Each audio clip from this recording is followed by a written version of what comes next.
Fala pessoal, tudo bem com vocês? Galera, muito prazer, meu nome é Daniel Cataldo e eu sou seu professor de Física. Queridos, na aulinha de hoje nós vamos falar um pouquinho sobre reflexão interna total, beleza? Bora pra aula? Então solta a vinheta.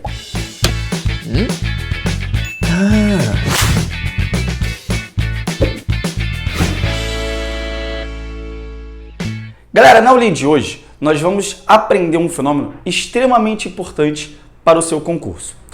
Lembra que nós estamos falando de ótica geométrica, nós já falamos sobre refração, nós já falamos sobre dioptro plano e por isso eu vou deixar aqui embaixo, o link para vocês assistirem essas duas aulas que nós já trabalhamos, beleza? E hoje nós vamos falar um pouquinho sobre reflexão interna total.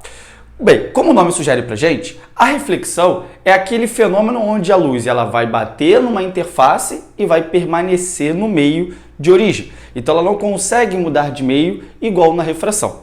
Mas repare que nós temos algumas condições importantes para resolvermos essa situação. Olha só o que eu fiz. Eu coloquei um desenho aqui, esquemático no quadro, onde eu tenho três casos. O caso 1, que eu já estou colocando aqui para vocês. O caso 2, que eu já repara que já tem uma certa mudança aqui, tem uma diferença no desenho comparado ao caso 1.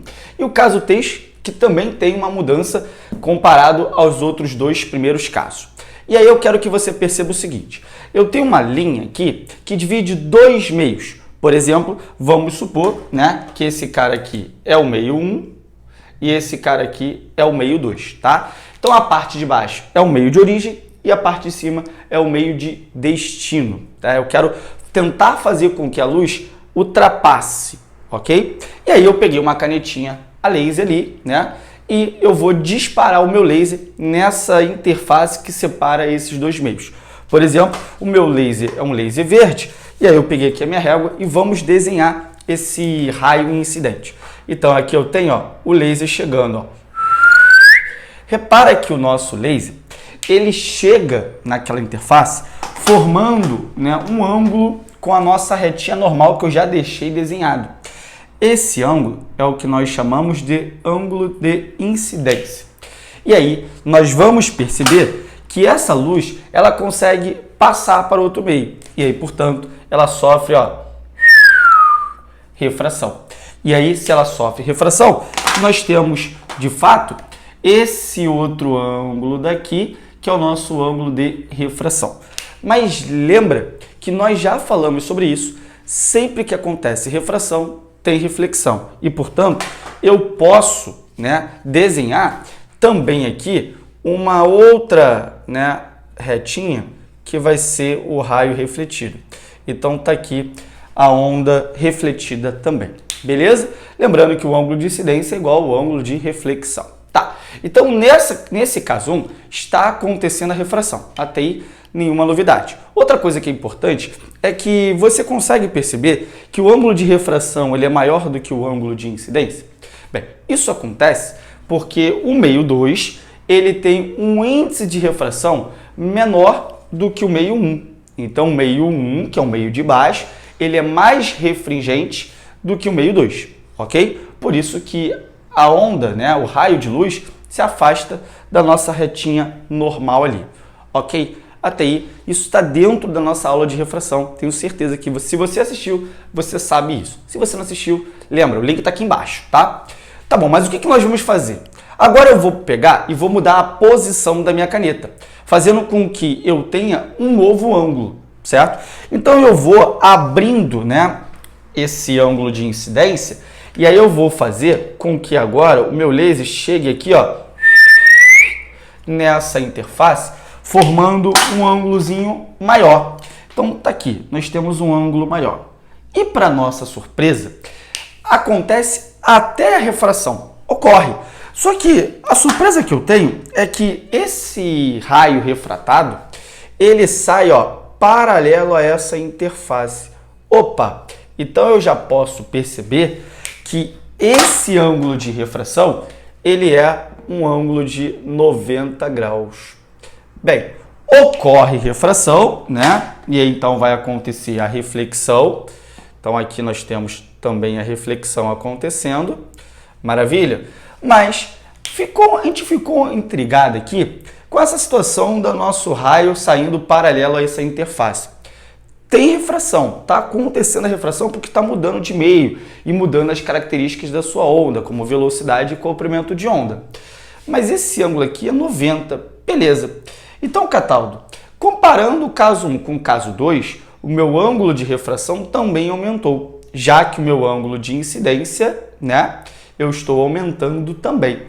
Bem, então, para isso, podemos perceber que se eu mexer mais um pouquinho, né, aquela posição da caneta, abrindo mais esse ângulo, que é um ângulo de incidência, esse raio de luz, ele não vai mais refratar. E é isso que nós vamos fazer. Peguei uma nova posição aqui para a caneta, e aí eu fiz essa caneta, né, disparar o laser, ó. O nosso laser chegou ali, formando um ângulozinho que eu vou definir como sendo o ângulo θ, ok? E aí eu vou perceber que agora não ocorre mais a refração, a mudança de meio, e sim ocorre a reflexão. E essa reflexão é uma reflexão total, beleza? Porque não ocorre nenhuma refração, nada, só ocorre reflexão. Bem, então calma aí, peraí. Para que aconteça, né, a reflexão interna total, que é o que nós estamos vendo, esse ângulo θ tem que ser maior do que esse ângulo daqui? Sim, tem que ser maior do que esse ângulo daqui. Mas que ângulo é esse, Catal? Esse ângulo, nós vamos chamar ele aqui de ângulo limite, ok? E por que esse cara é chamado de ângulo limite? Porque ele está no limite da nossa situação chamada refração. Repare que se você mexer mais um pouquinho, em vez de refração, ocorre reflexão.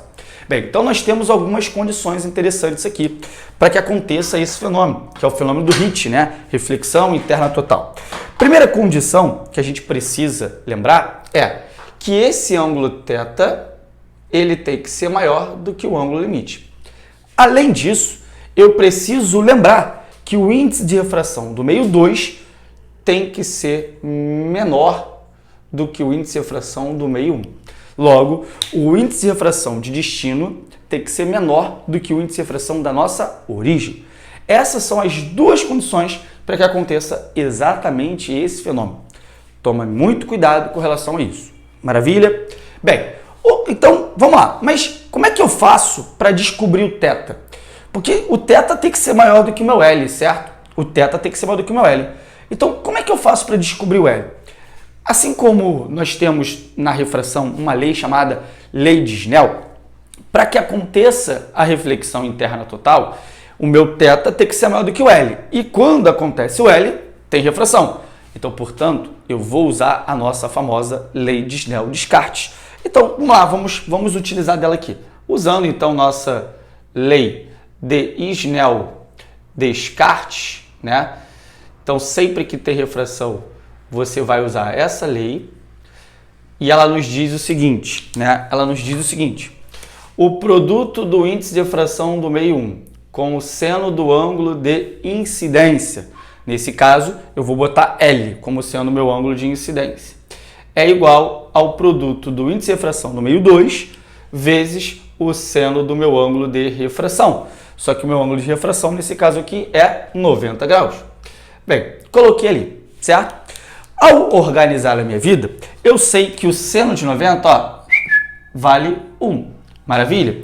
Então, eu posso escrever que o seno do meu ângulo limite é igual ao índice de refração do meio 2 dividido pelo índice de refração do meio 1. Ok? Só que aí eu vou tentar melhorar essa história para você. Lembra que o índice de refração do meio 2 tem que ser menor do que o índice de refração do meio 1? Portanto, você sempre vai poder escrever o seguinte: o seno do meu ângulo limite, ele vai ser o índice de refração menor, porque o 2 é menor, certo? Dividido pelo índice de refração maior, pois o 1 tem um índice de refração maior. Então, com essa equaçãozinha daqui, a gente consegue calcular o seno do ângulo limite. E se a gente sabe calcular o seno do ângulo limite, lembra que o meu seno de θ tem que ser maior do que o seno do ângulo limite para que aconteça a reflexão interna total. Beleza? Queridos, isso aqui é uma boa aplicação, por exemplo, na fibra ótica. O uso da fibra ótica, né, ela tem, né, várias aplicações no nosso cotidiano, principalmente em telecomunicações. A sua internet, por exemplo, pode ser que seja de fibra. Então você tem um cabo de fibra ótica ali, fazendo com que você tenha uma transmissão, uma propagação dessa luz aí, dessa onda eletromagnética, ok? E para isso você utiliza desse fenômeno, pois o núcleo, né, o núcleo da fibra tem um índice de refração maior do que o revestimento dessa fibra.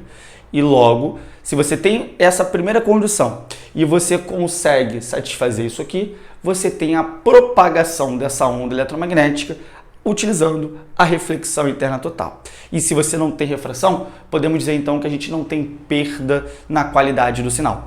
Por isso que o cabo de fibra ótica ele é mais caro, mas em contrapartida você consegue transmitir, propagar essa informação, propagar essa onda com uma qualidade muito melhor. Beleza?